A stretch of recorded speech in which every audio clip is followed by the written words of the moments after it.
In this talk we'll be concerned with groups and teams. More specifically, we'll be looking at Belbin's theory. Belbin is quite a famous theory in the context of groups and teams. So we'll look at Belbin's team roles. Now, Belbin's theory looks into team roles. He developed 9 team roles which he believed contributed to effective and successful teams. So when we're looking at teamwork, Belbin's theory suggests that there are 9 team roles, and this is what we'll be looking at in the course of this talk. His findings suggest that the success of a team depends on behavior rather than intellect. People may dispute this, but let us just report what he said and what he found and see where it takes us. The definition of a team role, according to Belbin, a tendency to behave, contribute and interrelate with others in a particular way. I don't think we can find that too difficult to accept. It's a tendency to behave, contribute and interrelate with others in a particular way. Let's go back to the model itself. Well, as I said earlier, there are 9 team roles. Well, he categorized these into general headings, slightly less general headings, and into specific headings, which give us the 9. So at the most general level, we've got different types of people. We've got action-orientated people. We've got people-orientated people. People who are concerned with people. And we have thought-orientated people. Now we'll see how these work out in a second.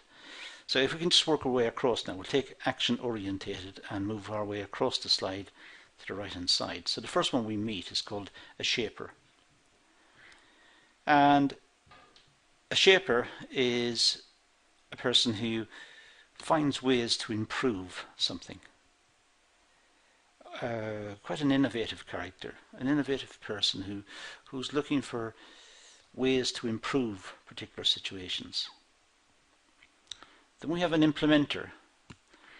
An implementer is somebody who moves from thinking, from the plan, to the action. Somebody who does it. Somebody who takes the idea and implements it, gets it working. So that's our second type of team player. Then we have a completer finisher. This is somebody who's good at time management and can bring in a project on time and according to the schedule that's been set out.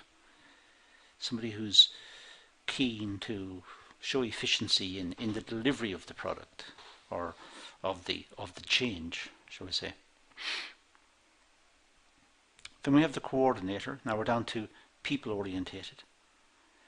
The people-orientated would be a coordinator, a chairperson, somebody who's going to deal with people, who's going to organize the meetings and get the paperwork flowing and inform people about progress and developments and so on.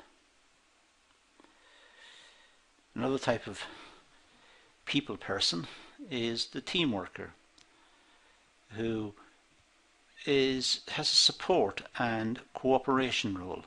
The team worker is in there helping others to achieve the target, supporting others and encouraging them to give their best.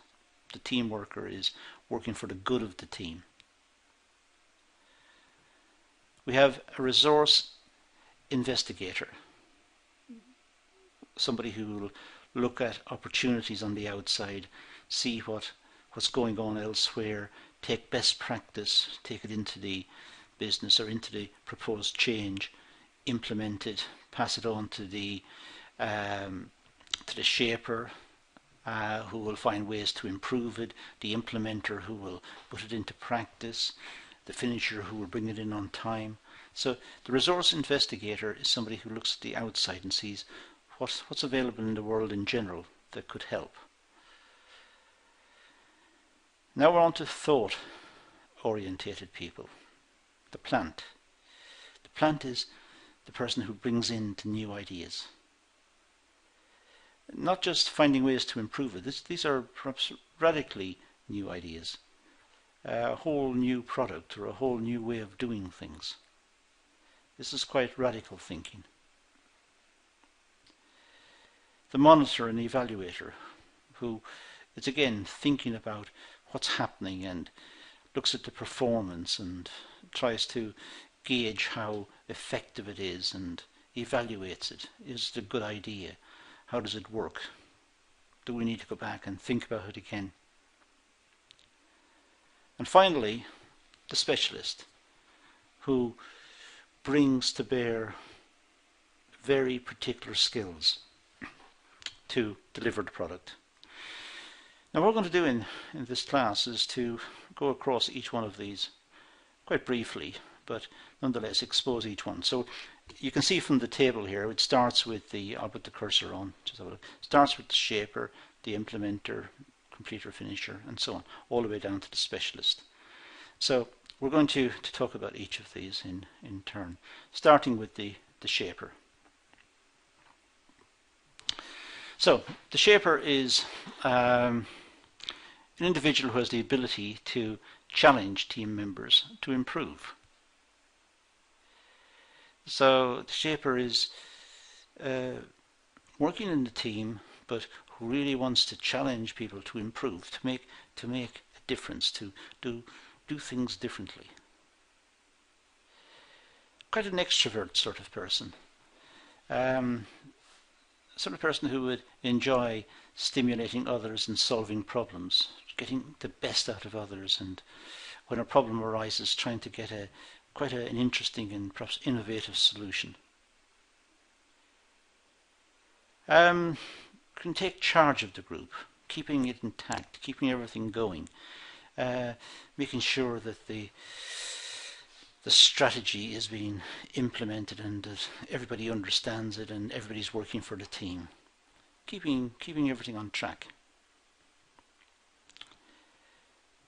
The shaper considers all the possibilities within the group and then tries to make a decision based on the strengths and weaknesses of the group or of the team.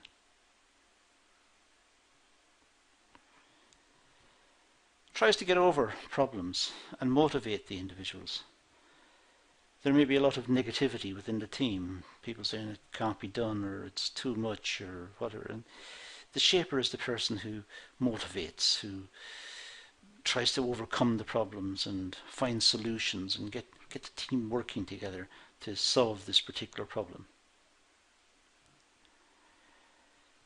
Generally speaking, they're quite committed to the team, so they can be quite argumentative. They can be too forceful in their discussions, but it's only because of their passion to get the change implemented, or getting the team to work together, or getting the team to be effective and deliver what was required. The second type we looked at was the implementer. The implementer, they get the job done. They take the ideas and turn them into real things, things that can be used. They convert ideas into action plans, real plans that can be implemented. They're hard-working, they're efficient, disciplined, reliable, organized. They just simply want to get on with the job, get it done, take the idea, convert it into something that can be done. They're the people who bring ideas into practice. They can be inflexible and don't like change very much. Change challenges them. They know the system, they know what they can do. They don't want too much change in their lives, according to Belbin. Next we have the completer finisher. These are the people who are in the team who complete the task. finish it off and make sure it's there. They pay attention to the detail, correct any errors and take corrective action. They're responsible really for the quality and the detail of the product or of the change. They're driven by deadlines, and they try to meet the deadlines. They try to get people to fit in with the schedule and work hard to complete within the deadline. Sometimes they're seen as perfectionists, conscientious, probably a bit anxious. Perhaps too much attention to detail for some people's liking. It's also said by many that they worry too much. Many people say they need to chill out a little more, maybe relax a little, but they're worried about the product or the change. They're worried about it looking good, meeting expectations. So they worry perhaps a little bit too much. Next is the coordinator. The coordinator looks after the team, perhaps the chairperson, the person at the top who tries to coordinate and give directions. They provide the team with guidance and set out the goals. Generally speaking, they're good listeners, and they have good understanding of the capabilities of the team and the strengths and even the weaknesses of the members of the team, and they try to work within that framework. They tend to be calm, delegate tasks effectively to appropriate group members. Generally speaking, don't get too excited, just get on with the job. However, sometimes they can become controlling and a bit manipulative. They can become political and try and get people to play against each other, and their objective is to get the job done, almost by hook or by crook. Get the job done, and in order to do that they can become a little bit controlling. The team worker, well, the team worker provides supports to the other members within the group and ensures that group members are working together effectively. Team worker, team player. The team worker is the person who doesn't see themselves as individuals. They see themselves as part of the team. They're not individuals. They're not isolated, and they don't see their colleagues as isolated. They're all part of a team pulling together to achieve something. They're good negotiators. They're diplomatic and perceptive. When a problem arises, they negotiate. They explain how people should break down the work and who should do what, and try to get consensus within the team, so everybody's pulling together. They're popular and capable of maintaining the harmony. By and large, their role means that they are popular. They tend to be indecisive, however. They have an uncommitted position during discussions and decision making. They don't put themselves into it. They listen to others and to try to strike a compromise between the views of perhaps conflicting members of the team. So they themselves are outside of it. The resource investigator. These individuals are innovative. They look for different options and opportunities for resources on behalf of the team. A bit like scavengers. They go out looking for the best technology, for the best ways of doing it. They look at good practice elsewhere. They try to instill the good practice into the teams, bring back different ideas. They maintain contact with the stakeholders to help the team to achieve its objectives, but really what they're on to is finding new ways of doing it to make the team more efficient.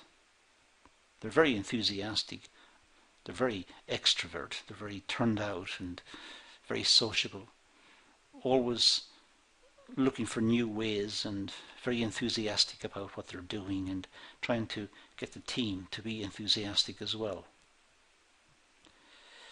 Sometimes maybe a little too optimistic, and when it starts to go wrong or the effort dips a little, they can lose enthusiasm very quickly. They go from one extreme to the other very quickly. They're very enthusiastic when things are going well, but when things are not going so well, they can become demotivated. The next one that Belbin mentioned was the plant. Now, this group, or this individual, is creative, brings new ideas to the group. This is quite radical new ideas, could be quite entrepreneurial in some respects. They love praise. And they're not very keen on criticism. They like their ideas to be accepted and praised for their ideas. They're introverted and work separately from the team. They're not good team members. They're pretty separated out, pretty much working on their own. Quite introverted. They love praise. They love new ideas. They've got the interest of the team at heart. It's just that they don't seem to cooperate with the rest of the team. They don't communicate well with the other members of the team. They like to work on their own initiative. They like to work separately. Next, we have the monitor evaluator.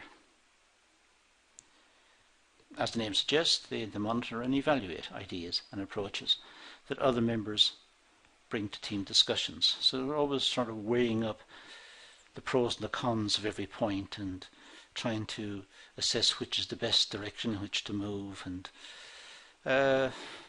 always trying to evaluate what is the best course of action.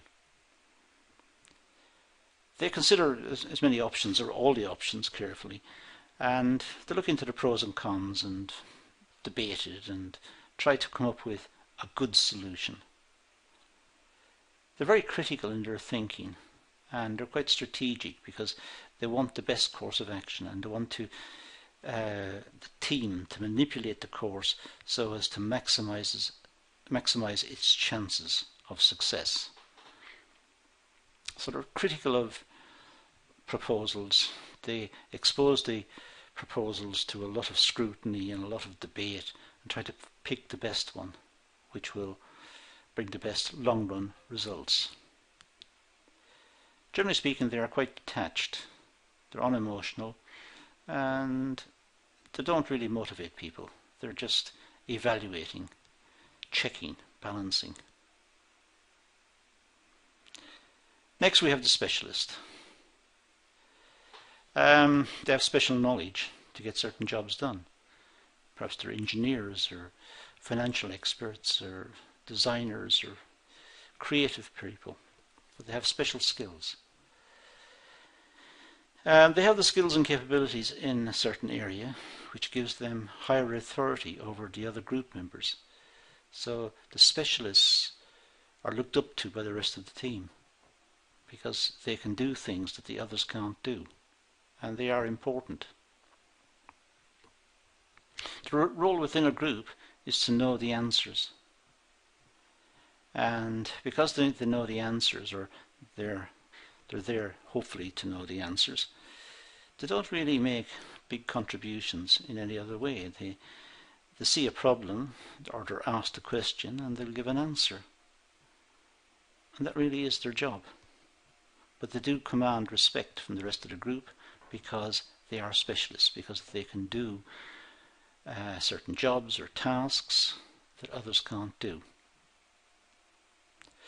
That's the Belbin model. There are 9 types of team worker, and each of these have been dealt with to some extent in these notes.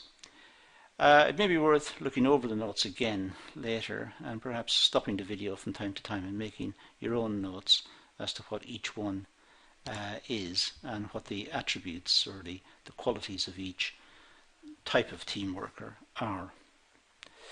But in the meantime, that concludes this video. So thank you for watching.